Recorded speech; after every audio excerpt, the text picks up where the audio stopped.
Again वो American लोगों के ही खाते होते थे। फिर वहाँ से एक खाते में दूसरा खाता, ऐसा नहीं है जिसमें एक खाता में मंगाया गया है, कई खाते हैं जिसमें पैसे आते हैं और फिर उससे कई अलग खातों में जाते हैं।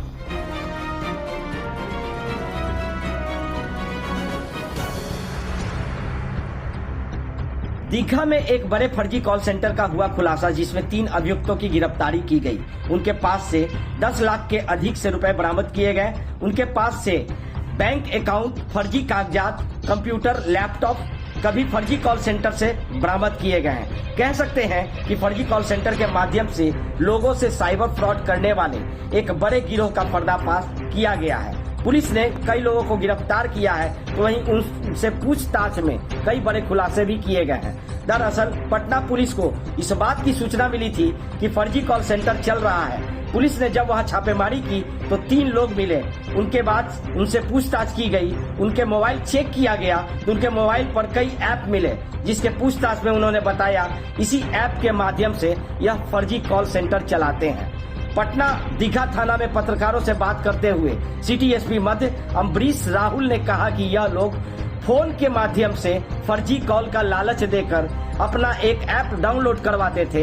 ऐप जैसे ही डाउनलोड हो जाता था मोबाइल में, वैसे ही उनका पूरा मोबाइल अपने कंट्रोल में कर लेते थे।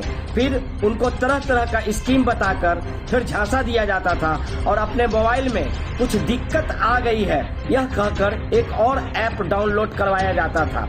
जैसे ही वह ऐप डाउनलोड किया जाता था, वैसे ही कई तरह के स्कीम के माध्यम से लोगों को बलगलाकर इनसे छोटी रकम ले लेते थे। उसके बाद फिर इन्हें बड़ा लालच देकर इनके खाते से पैसे का ट्रांसफर कर लेते थे। यहाँ गौर करने वाली बात यह है कि यह पैसा विदेशी अकाउंट में ट्रांसफर होता था। इस गिरोह का मुख्य सरगना पिंटू सिंह है, जो कि मनेर का रहने वाला है। उसकी गिरफ्तारी के लिए फिलहाल पुलिस छापेमारी कर रही है। पकड़ाए हैं ये 3 लोग पूर्व में भी इस तरीके का काम कर चुके हैं। एक रवि नाम के लड़के के साथ इन्होंने नोएडा में काम करना शुरू किया था। फिर वहाँ पर पुलिस की दबिश बनी तो वहाँ से भागकर ये लोग पटना आ गए और यहाँ पर पिंटू सिंह के साथ ये लोग काम कर रहे थे। इनका यही मॉडस ऑपरेंडी था और पैसे इन लोगों को प्रतिमाह के दर पे भी मिलते थे और जितना भी ये ठगी करवा सकते थे तो पर डॉलर 2 रुपया इनको अलग से कमीशन मिलता था। इन्होंने यहाँ पर पिछले 3 महीने से ये काम कर रहे थे और उसी के बेसिस पे इन लोगों ने काफ़ी सामान भी इकट्ठा कर लिया है। इसके बाद जब हम लोगों ने कॉल सेंटर पर रेड किया तो पिंटू सिंह को जानकारी प्राप्त हो गई थी कि कॉल सेंटर हमारे 3 साथी पकड़ा गए हैं, तो वहाँ पर से उन्होंने मेन जो कंप्यूटर थे उसको हटा लिया था। फिर भी हमें एक लैपटॉप वहाँ पर बरामद हुआ और कुछ डायरियाँ बरामद हुई हैं। उसके बाद हम लोगों ने पिंटू सिंह के घर पर रेड किया तो वहाँ से 10.5 लाख रुपया बरामद हुआ। एक CPU बरामद हुआ है, 8-10 पेन ड्राइव बरामद हुए हैं और ढेर सारा इस तरीके का जो हिसाब रखने वाला चीज़ है ये सब बरामद हुआ है। हम लोग इसको फर्दर आगे देख रहे हैं। हमने एक पेन ड्राइव देखा है, उसमें ढेर सारे कस्टमर्स के नाम, नंबर, इनके द्वारा बनाए गए फर्जी अकाउंट के ID, पासवर्ड और किसके द्वारा कितना कमाई किया गया है, इसका डिटेल्स बहुत बारीकी तरीके से पेन ड्राइव में स्टोर करके रखा हुआ है। आगे हम लोग इसका और अनुसंधान करेंगे और इसमें और भी सफलता मिलने की संभावना है। पुलिस के संज्ञान तभी गश्ती के दौरान ये लोग एक चाय के दुकान पे ये लोग 3 लोग खड़े थे। संदिग्ध लगे पुलिस को, लगे कि ये लोकल नहीं है, सुबह 7 बजे यहाँ पर क्या कर रहे हैं। तो इसी में पुलिस ने उनसे पूछताछ की और उनका चेक किया तो ये मोबाइल मिल गया साथ में। और जब मोबाइल मिल गया तो मोबाइल में इनके सारे काले कारनामों का उसमें एविडेंस था। लोगों का बाहरी कनेक्शन क्या है? चूँकि सारा का सारा फ्रॉड जो अभी हुआ है वो अमेरिका से हुआ है और अमेरिका के मल्टीपल अकाउंट्स में पैसा ट्रांसफ़र हुआ है और फिर वहाँ से भारत लाने की जो विभिन्न तरीके के माध्यम को जो इन लोगों ने उपयोग किया है उससे क्लियर कट है कि इसमें बहुत सारे लोग इन्वॉल्व हैं। ये लोग तो बस अभी पकड़ा गए हैं, हमें इसमें और आगे अधिक सफलता मिलने की संभावना है। ये जो अमेरिका के से संबंधित एक फर्जी कॉल सेंटर का खुलासा हुआ है जो कि पाटलिपुत्रा थाना क्षेत्र अंतर्गत चल रहा था। 17 तारीख को यानी कल सुबह में 7 बजे दीघा पुलिस के द्वारा 3 लोगों को पहचान किया गया जो संदिग्ध अवस्था में थे। उनसे पूछताछ की जाने लगी, उनका मोबाइल चेक किया गया तो पाया गया कि उसमें 2-3 ऐप जो इस तरीके के कामों में यूज़ किए जाते हैं जैसे कि ring centre, Skype, text now ये सारे ऐप उनके मोबाइल में मिले।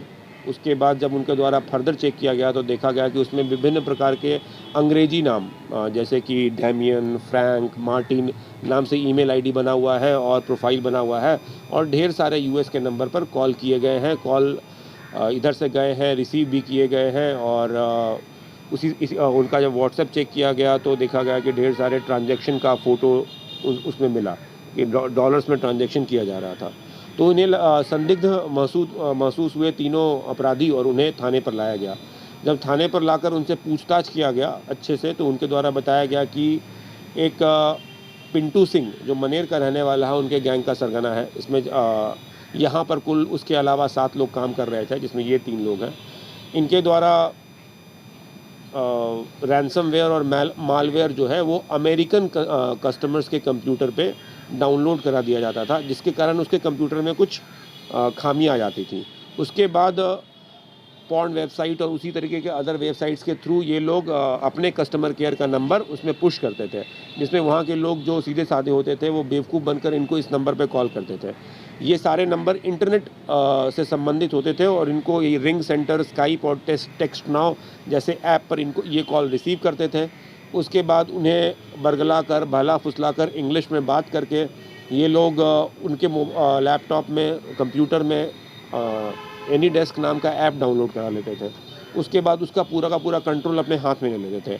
फिर कुछ फर्जी तरीके से कुछ भी छोटा मोटा काम करके बोलते थे कि ये चूँकि आपका सिस्टम इन्फेक्टेड हो गया है, इसके लिए हम आप लोगों को एक सोल्यूशन प्रोवाइड करेंगे और उस सोल्यूशन को आपको पैसे देना पड़ेगा। इनका इकलौता मकसद होता था किसी भी तरीके से उनसे पैसा ले लिया जाए। ये 5 साल का प्लान, 2 साल का प्लान, 2 महीने का प्लान करके जो जितना भी दे सकता था उस हिसाब से उसको प्लान को सेल करते थे, और उसके बेसिस पे ये डॉलर्स में अमेरिकी बैंक अकाउंट में ही पैसों को मंगवाते थे और फिर वहाँ से विभिन्न लेयर्स मल्टीपल बैंक अकाउंट्स में ट्रांसफ़र करते हुए वो पैसा इंडिया में आता था। ये जो 3 लड़के पकड़ाए हैं, ये 3 लोग पूर्व में भी इस तरीके का काम कर चुके हैं। एक रवि नाम के लड़के के साथ इन्होंने नोएडा में काम करना शुरू किया था, फिर वहाँ पर पुलिस